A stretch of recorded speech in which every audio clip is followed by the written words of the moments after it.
Ang tawag po dito, universe.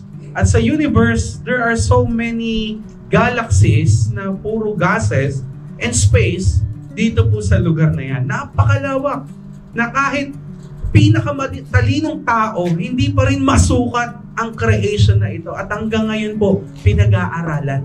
At kapag nag-zoom in ako dyan, pipili ako ng isang Milky Way. Ayan po ang Milky Way, kaganda-ganda. At napakalaki pa rin po niyan.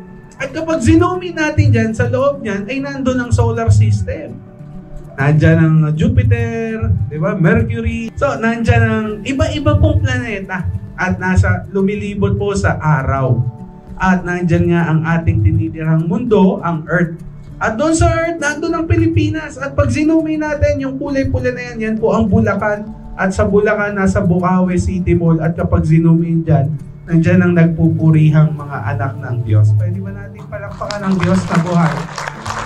Biruin niyo po, napakalaki po ng nilikha ng Diyos. Sobrang gaganda, sobrang lalaki.